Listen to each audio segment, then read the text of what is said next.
आपके अपने YouTube channel साहित्य आप तक पर आप सभी प्रिय भाइयों और बहनों का स्वागत है। आशा करते हैं कि आप लोग अच्छे होंगे और पिछला वीडियो जो छंद का हम लोग पढ़े हैं वो देख करके सुन करके आपको अच्छा लगा होगा। तो पिछली वीडियो में हम लोग छंद की परिभाषा, उसके अंग, मात्रा लगाने के नियम, जो सबसे मोस्ट इम्पॉर्टेंट है छंद में सबसे ज़्यादा महत्वपूर्ण है कि मात्रा लगाने का जो नियम है उसको हम कैसे पहचानें, तो उसके विषय में हम लोग जाने, छंद के भेद के विषय में जाने। अब हम लोग आज उसके आगे बात करने वाले हैं कि जो भेद हैं, भेद तो छंद के 4 हैं लेकिन हम लोग पढ़ेंगे किसको किसको, सिर्फ 2 को, एक मात्रिक और एक वर्णिक। तो सबसे पहले हम लोग आज शुरू करेंगे मात्रिक छंद के विषय में, मात्रिक छंद की परिभाषा, उसके भेद और उनकी भेद की परिभाषा और उनसे जुड़ा हुआ जो महत्वपूर्ण उदाहरण है वो आज हम आपको बताने वाले हैं। तो चलिए बगैर किसी देरी के शुरू करते हैं। आइए सबसे पहले हम लोग मात्रिक छंद की परिभाषा देखते हैं। तो मात्रा की गणना पर आधारित छंद मात्रिक छंद कहलाता है। इसको हम अंडरमार्क कर देते हैं। यानी सीधी सी बात है, सिंपल सा साधारण सा बात है कि मात्रिक छंद यानी मात्रा पे जो आधारित छंद है वही मात्रिक छंद है। वर्णिक छंद जो वर्ण पे आधारित है वो वर्णिक छंद है। अब देखिए यह कितने प्रकार के होते हैं, ये 3 प्रकार के होते हैं। मात्रिक छंद कितने प्रकार के पाए जाते हैं? 3 प्रकार के। कौन कौन? सममात्रिक, अर्ध सममात्रिक और विषम मात्रिक। अब ये सममात्रिक क्या है, ये अर्ध सममात्रिक क्या है, ये विषम मात्रिक कौन है? अब जब हम ये आपको उदाहरण इसका भी जब पढ़ाएंगे, बताएंगे, उस पर मात्रा लगाएंगे तो उस समय हम आपको बताएंगे तो चीज़ें बहुत स्पष्ट हो जाएंगी आपको। अब आइए सबसे पहले हम देखते हैं कि सममात्रिक छंद कौन है। यानी सम का मतलब हो जाएगा समान, ठीक ना, समान मात्रिक। जैसे अब इसके जो भेद हैं, चौपाई, रोला, गीतिका, हरि गीतिका, अहीर, तोमर, अरिल, राधिका, सरसी, ताटंक, ये सममात्रिक छंद के भेद हैं। अर्ध सममात्रिक छंद के कौन कौन है? दोहा, सोरठा, बरवय, उल्लाला, यानी 4 हैं। विषम मात्रिक, विषम मात्रिक में सिर्फ 2 हैं। कौन कौन? कुंडलिया और छप्पय। वो भी ये कैसे बने हैं? दोहा और रोला को मिला करके कौन बनता है? कुंडलिया। छप्पय कैसे बनता है? रोला और उल्लाला को मिलाने के बाद क्या बनता है? छप्पय। तो इस प्रकार ये सममात्रिक, अर्ध सममात्रिक, विषम मात्रिक, ये 3 प्रकार के हैं, ये इनके भेद हैं। अब ये हैं क्या? जैसे सम का समान हो गया तो अर्ध सम क्या होगा, विषम क्या होगा? अभी जब हम आपको उदाहरण पढ़ाएंगे तो उस समय जब मात्रा लगा के चीज़ों को स्पष्ट करेंगे तो आपको क्लियर हो जाएगा। अब इसमें देखिए ये चारों महत्वपूर्ण हैं, ये हर परीक्षा में पूछे जाते हैं, हम इनको पढ़ेंगे।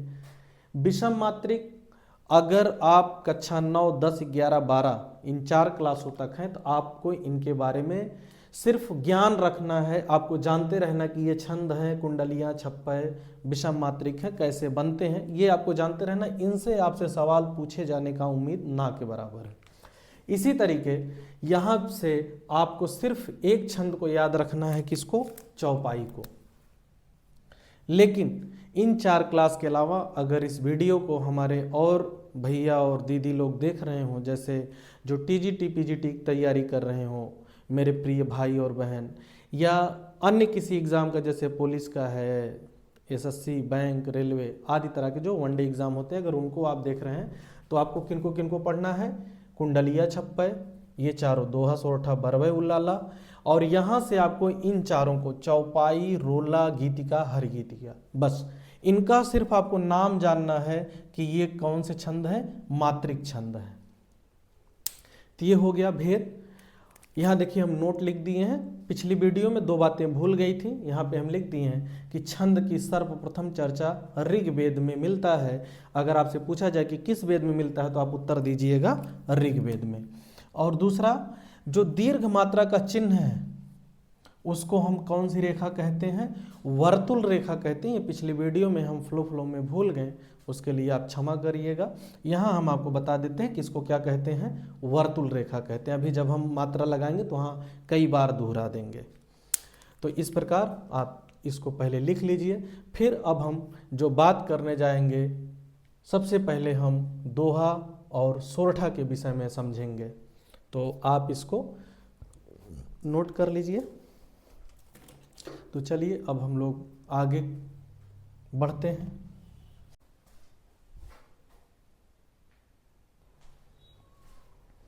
तो आइए अब हम लोग मात्रिक छंद के जो भेद हैं उनके विषय में पढ़ते हैं।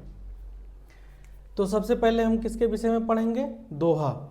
और इसी के साथ साथ हम पढ़ेंगे किसके विषय में? सोरठा के विषय में।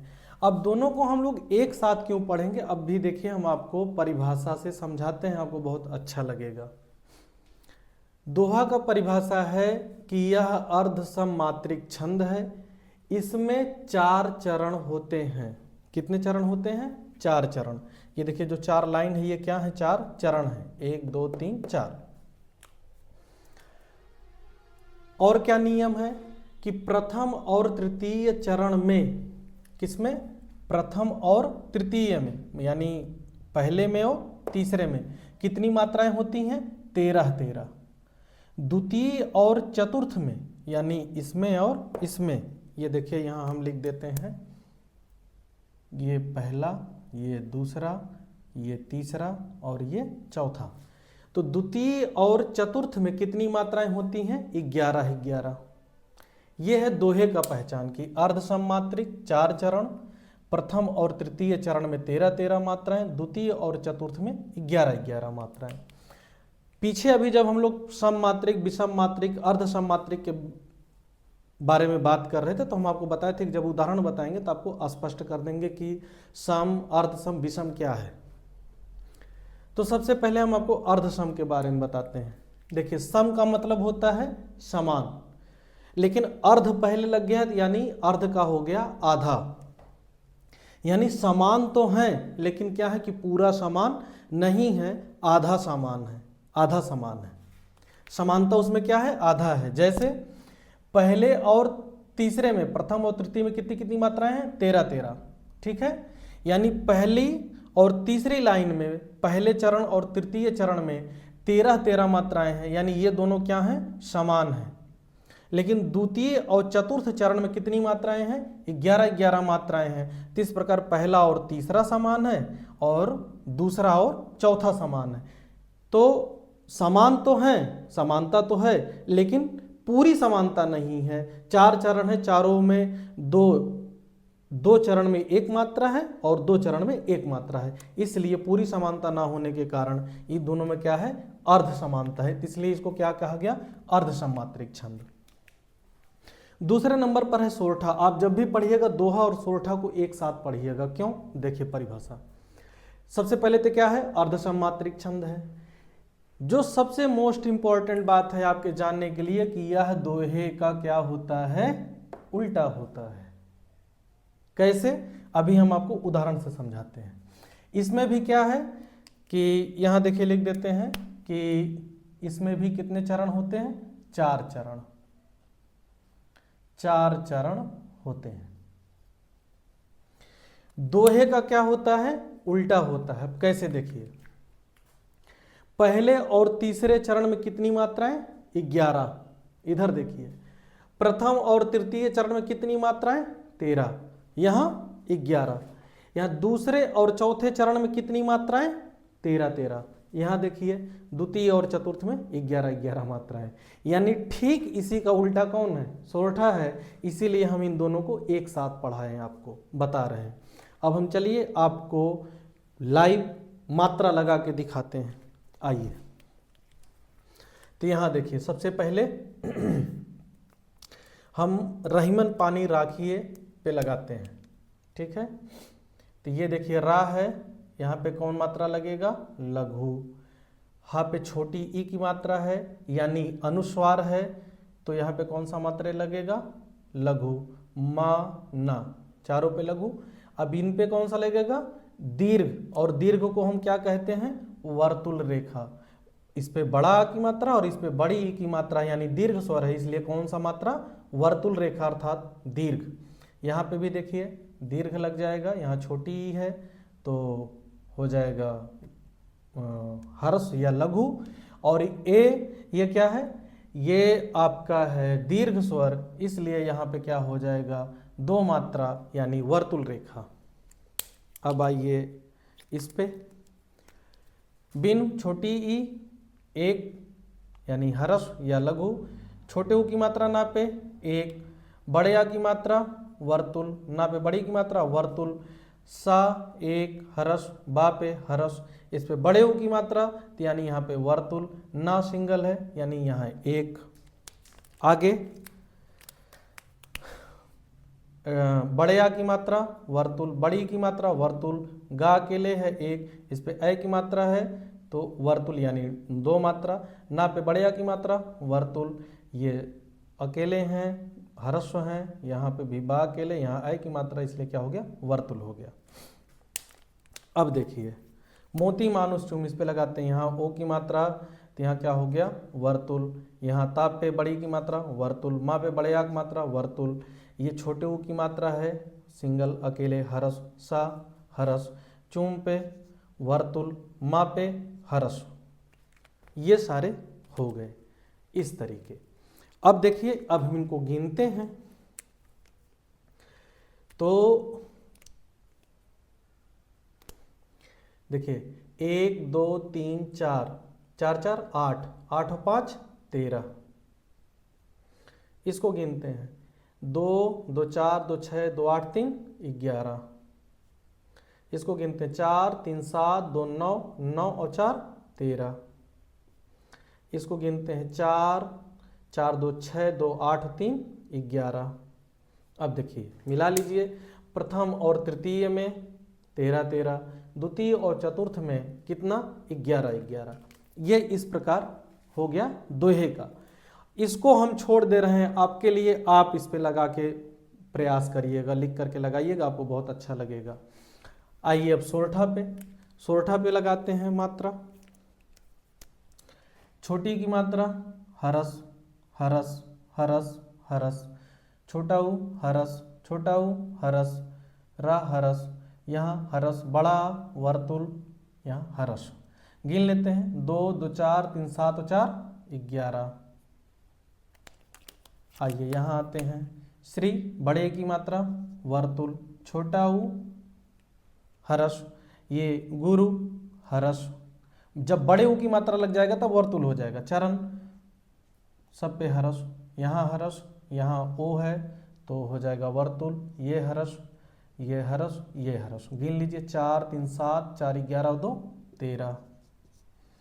जो दायक फल 4, इस पे लगा लेते हैं मात्रा भाई, देखियो ओ तो आपका हो गया वर्तुल, दा प्याग मात्रा वर्तुल, ये हरस हरस हरस हरस वर्तुल हरस, 3 2 5 4 9 2 11।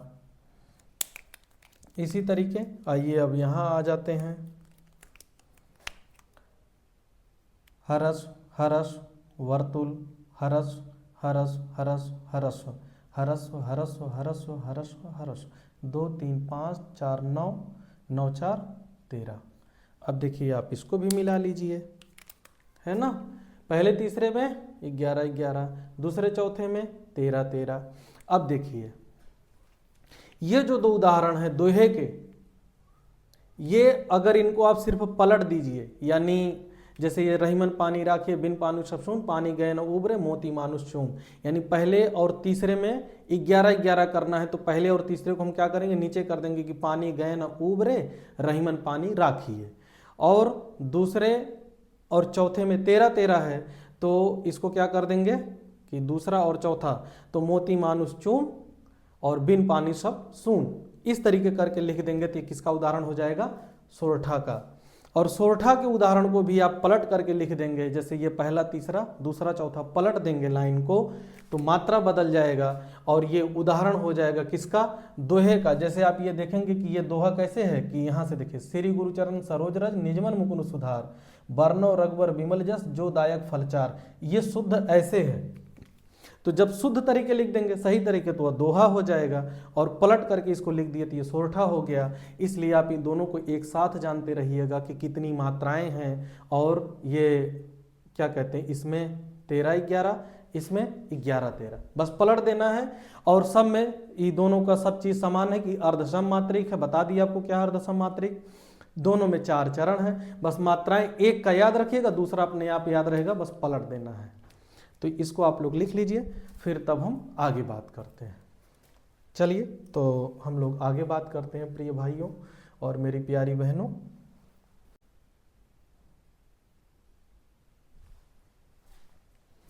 तो मेरे प्रिय भाइयों और मेरी प्यारी बहनों, आइए हम लोग अगला उदाहरण और उसके जो मात्रा लगेंगे, कैसे लगेंगे, उसके विषय में हम लोग जानते हैं, उसकी परिभाषा के विषय में जानते हैं।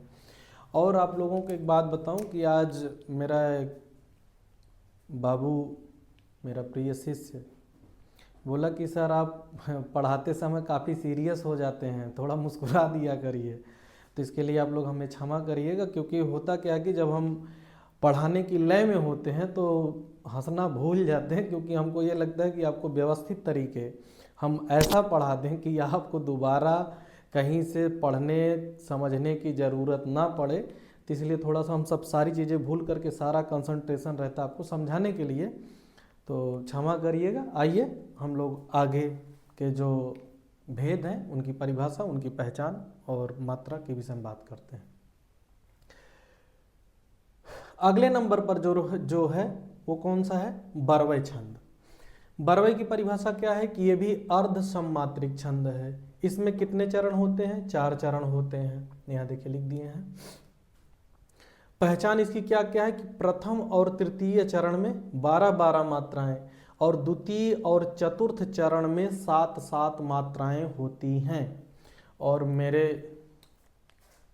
प्रिय अनुजों, थोड़ा सा मैं निर्दयी बन रहा हूं कि आपको कोई ट्रिक याद करने के लिए नहीं बता रहा हूं, उसके पीछे बस कारण यही है कि हम आपको इतने अच्छे तरीके से बता रहे हैं कि इनको पढ़ने के बाद आप अपना ट्रिक बनाइएगा कि किस छंद के मात्रा को हम कैसे याद करेंगे।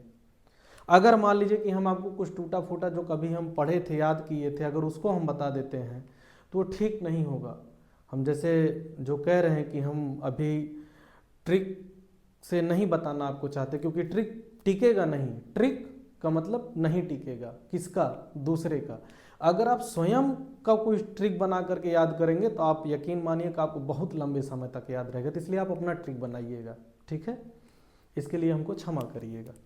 आइए बात करते हैं। तो प्रथम और तृतीय चरण में 12-12 मात्राएं, द्वितीय और चतुर्थ चरण में 7-7 मात्राएं होती हैं। यहाँ देखिए लिख देते हैं ये उदाहरण। उदाहरण क्या है कि अवध शिला का उस पर था गुरुभार, तिल तिल काट रही थी दृग जलधार। ठीक है, आइए अब हम लोग मात्रा लगाते हैं।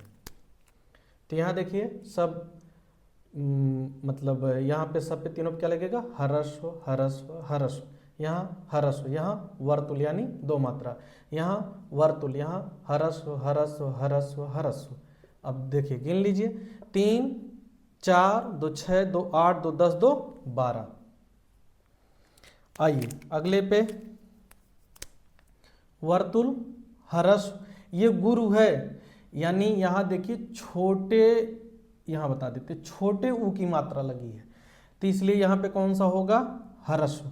अगर यही मात्रा ये वाला होता तब यहाँ क्या हो जाता, वर्तुल। अब यहाँ देखिए वर्तुल हरस्व, इसको आप गिन लीजिए, इसको मिटा देते हैं।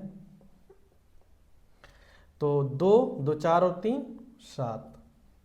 आइए अगले नंबर पर हरस्व हरस्व हरस्व हरस्व वर्तुल हरस्व हरस्व वर्तुल हरस्व, नहीं ये वर्तुल। तो गिन लीजिए 2 2 4 3 7 और 3 10 और 2 12। आइए अब हम लोग आते हैं अंतिम पे। ये देखिए हम आपको एक चीज वहां लिखना भूल गए थे, जब मात्रा का नियम हम आपको बता रहे थे तो हरस्व स्वर में आ ई उ सिर्फ लिखे थे, जबकि री भी आता है। ठीक है, तो इसको आप लोग थोड़ा सा ध्यान दीजिएगा, उस समय भूल गए हम। यहाँ देखिए वही दीर्घ है री, तो हरस्व स्वर, तो हरस्व हरस्व हरस्व हरस्व वर्तुल हरस्व। गिन लेंगे 2 2 4 और 3 7। अब आप यहाँ देख सकते हैं 12 12 7 7, प्रथम तृतीय 12, द्वितीय और चतुर्थ 7 7। ये हो गया बरवय। आते हैं अगला उल्लाला। उल्लाला में क्या है कि अर्ध सममात्रिक छंद है, 4 चरण होते हैं। प्रथम और तृतीय चरण में कितनी मात्राएं होती हैं? 15 15। और द्वितीय और चतुर्थ में कितनी मात्राएं होती हैं बेटे? 13 और 13। ठीक है, तो छंद में सारा खेल मात्राओं का है, आप लोग परेशान मत होइएगा, बस इसको शांत मन से पढ़िएगा और याद करने के लिए कोई एक ट्रिक बनाइएगा। ठीक है, तो आइए अब इसके हम लोग उदाहरण के विषय में देखते हैं। छंद को भार बना के मत पढ़िएगा, नहीं तो बहुत कठिन लगेगा। इसको खेल की तरीके पढ़िएगा कि हाँ इसका ये मतलब पहली बात तो अर्ध सममात्रिक के जो हैं उनको एक में याद कर लीजिएगा, कोई कोड बना के। जो सममात्रिक है उनका एक कोड बना के याद कर लीजिएगा। अब देखिए आपको बता ही देते हैं कि जैसे जो हम याद किए थे ये अर्ध सममात्रिक, इनका जो नाम हम याद किए थे बदोसोऊ, बदोसोऊ। तो बा से बरवय, दो से दोहा, सो से सोरठा और ऊ से उल्लाला। ठीक है, ऐसे आप कोड बना करके याद कर लीजिएगा अपने हिसाब से। मात्राओं को भी आप अपने हिसाब से ही याद करिएगा, दूसरे के हिसाब से नहीं। हम बार बार कह रहे हैं क्यों? क्योंकि दूसरे के हिसाब से चीज़ें भूल जाती हैं। आप जब अपना दिमाग लगाएंगे, मेहनत करेंगे तो चीज़ें बहुत लंबे समय तक चलेंगी। ठीक है, आइए उदाहरण देखते हैं। हे शरण दायिनी देवी तू, करती सबका त्राण है, तू मातृभूमि संतान हम, तू जननी तू प्राण है। ये उदाहरण हो गया। आइए हम लोग थोड़ा मात्रा लगाते हैं।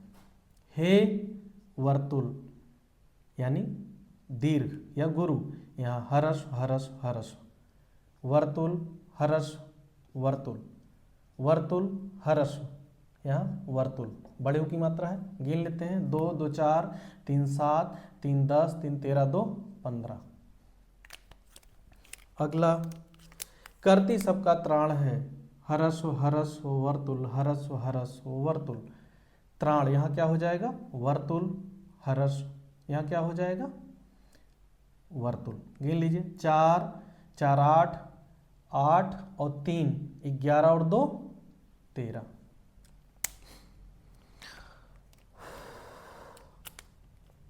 ये त्रा किन 2 अक्षरों से मिल करके बना है, इसके बारे में जब हम आपको वर्णमाला में विस्तार से पढ़ाएंगे तब बताएंगे। ठीक है, थोड़ा सा इंतजार करिए, क्योंकि 4 संयुक्त अक्षर हैं। कौन कौन है?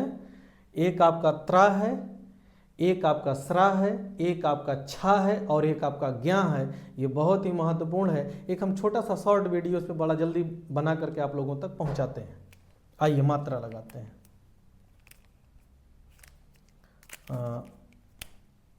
वर्तुल, वर्तुल यहाँ री है, आ ई उ री, तो हरस्व। यहाँ वर्तुल, यहाँ हरस्व। यहाँ देखिए याद रखिएगा अनुनासिक और अनुस्वार यानी चंद्र बिंदु नहीं है, कौन है? अनुस्वार है, इसलिए वर्तुल, यहाँ वर्तुल, यहाँ हरस्व, यहाँ हरस्व, यहाँ हरस्व। अब गिन लेंगे हम 2 3 2 5 2 7 3 10 5 15। इसको गिन लेंगे हम 2 यानी वर्तुल हरस्व हरस्व और ये वर्तुल, यहाँ वर्तुल, यहाँ वर्तुल, यहाँ हरस्व, यहाँ वर्तुल। तो 2 3 2 5 2 7 4 11 और 2 13। देख लीजिए पहले और तृतीय में 15 15 और द्वितीय और चतुर्थ में 13 13 मात्राएं हुई। तो इसको आप लोग लिख लीजिए। ठीक है, आज की इस वीडियो में बेटा यहीं तक। हम जो बचा हुआ हिस्सा है अर्ध सममात्रिक और विषम मात्रिक कल की वीडियो में बात करेंगे। और वीडियो आप लोगों को कैसा लगा, हमारी मेहनत कैसी लगी, आप लोग कमेंट नहीं करते हैं, थोड़ा सा कमेंट करके हमको बताइए। थोड़ा हमारा उत्साहवर्धन होगा कि हम आप लोगों तक अच्छी चीज़ें पहुंचा रहे हैं कि नहीं। तो आज के लिए बस इतना ही। कल की वीडियो में हम लोग मिलते हैं सममात्रिक और विषम मात्रिक जो छंद हैं उनकी परिभाषा, उनके पहचान के साथ। तो आज के लिए बस इतना ही। चलते चलते फिर जो हर बार की गुजारिश है वही फिर गुजारिश है कि अगर हमारी चीज़ें आपको पसंद आ रही हो तो हमको सपोर्ट करिए, सब्सक्राइब करिए, लाइक कर दीजिए और अपने इष्ट मित्रों को भी जोड़िए, ताकि हम शिक्षा को बगैर किसी शुल्क के ज़्यादा से ज़्यादा लोगों तक पहुंचा सकें। और आपसे ये हमारा वादा है कि हम कभी भी पैसा ले करके ऑनलाइन बच्चों को शिक्षा नहीं देंगे, जो भी देंगे फ्री ऑफ कॉस्ट देंगे, ये हमारा अपना प्रण है। तो आप लोगों को धन्यवाद। मिलते हैं फिर अगली वीडियो में।